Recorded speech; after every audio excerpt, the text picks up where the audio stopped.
Hi ಎಲ್ಲರಿಗೂ ನಮಸ್ಕಾರ. ಬನ್ನಿ ಇವತ್ತು ಲಕ್ಷ್ಮೀ ನಿವಾಸ ಸೀರಿಯಲ್ ಏನಾಗ್ತಾ ಇದೆ ಅಂತ ನೋಡಿಕೊಂಡು ಬರೋಣ. ಈ ಕಡೆ ಗೌಡ್ರು ಮತ್ತು ಭಾವನ ಪೊಲೀಸ್ ಸ್ಟೇಷನ್ ಇದ್ದ ಮನೆಗೆ ಬರ್ತಾ ಇರ್ತಾರೆ. ಭಾವನ ಅಂತೂ ತುಂಬ ಹೆದರ್ತಾ ಇರ್ತಾಳೆ. ಈ ಕಡೆ ತಾಯವ್ವ ಮತ್ತು ಮನೆಯವರು ಅವ್ರಿಗೋಸ್ಕರನೇ ಕಾಯ್ತಾ ಇರ್ತಾರೆ. ಅವ್ರು ಬಂದ ತಕ್ಷಣ ಮಾತಾಡಬೇಕು ಅಂತ ಎಲ್ಲರೂ ಹೊರಗಡೆನೇ ನಿಂತಿದ್ದ ತಕ್ಷಣ ಭಾವನ ಮತ್ತು ಗೌಡ್ರು ಬಂದಿದ್ದು ನೋಡಿ ಮನೆಯವರಂತೂ ಫುಲ್ ಕೋಪದಲ್ಲಿ ಇರ್ತಾರೆ. ತಾಯವ್ವ ನಿಂತ್ಕೊಳ್ಳ ಅಂತ ಜೋರಾಗಿ ಅವ್ರನ್ನ ನಿಲ್ಲಿಸ್ಬಿಡ್ತಾಳೆ. ಏನಮ್ಮಿ ಮಾನ ಮರ್ಯಾದೆ ಇಲ್ಲದೆ ಪೊಲೀಸ್ ಸ್ಟೇಷನಿಗೆ ಹೋಗಿದ್ಯಾ? ಪೊಲೀಸ್ ಸ್ಟೇಷನಲ್ಲಿ ಹೋಗೋದಲ್ದೆ ಧರಣಿ ಕುತ್ಕೊಂಡು ನಮ್ಮ ಮನೆ ಮಾನ ಮರ್ಯಾದೆನ ಬೀದಿಗೆ ಹರಾಜು ಹಾಕಿದೀಯ. ಇನ್ನು ಈ ಮನೇಲಿ ನಿನ್ನನ್ನು ಇಟ್ಕೊಂಡ್ರೆ ನಮ್ಮ ಮನೆನ ಸರ್ವನಾಶ ಮಾಡಾಕ್ ಬಿಡ್ತೀಯ.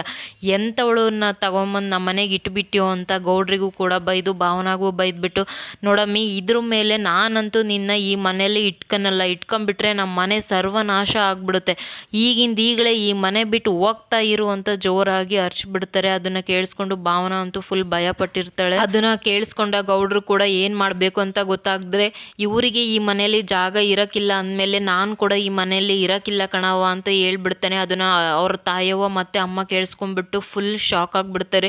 ಏನೋ ಮಾತಾಡ್ತಾ ಇದೆಯಾ, ಇವಳಿಗೋಸ್ಕರ ನಮ್ಮನ್ನೆಲ್ಲ ಬಿಟ್ಟು ಹೋಗ್ತೀಯೇನೋ, ತಂದೆ ತಾಯಿ ಅನ್ನೋ ಪ್ರೀತಿ ಬಾಂಧವ್ಯ ಎಲ್ಲೋಯ್ತು ನಿನಗೆ ಅಂತ ಅವರಮ್ಮ ಅಂತೂ ಫುಲ್ ಅಳ್ತಾ ಇರ್ತಾರೆ. ಸರಿ ಕಣವ್ವ ನಾನು ಇನ್ನು ಬರ್ತೀನಿ ಅಂತ ಭಾವನಾ ಕೈ ಹಿಡಿದು ಇನ್ನೇನು ಅವನು ಹೋಗ್ತಾ ಇರಬೇಕಾದ್ರೆ ಅವ್ರ ಅಣ್ಣ ಅಂತ ಸಿದ್ದೇಗೌಡ ಯಾಕೋ ಹೋಗ್ತೀಯ, ಹೋಗ್ಬೇಡ ಕಣೋ ನಿಂತ್ಕೊಳ್ಳೋ ಅಂತ ಪಾಪ ತುಂಬ ಕೇಳ್ಕೊಳ್ತಾ ಇರ್ತಾರೆ.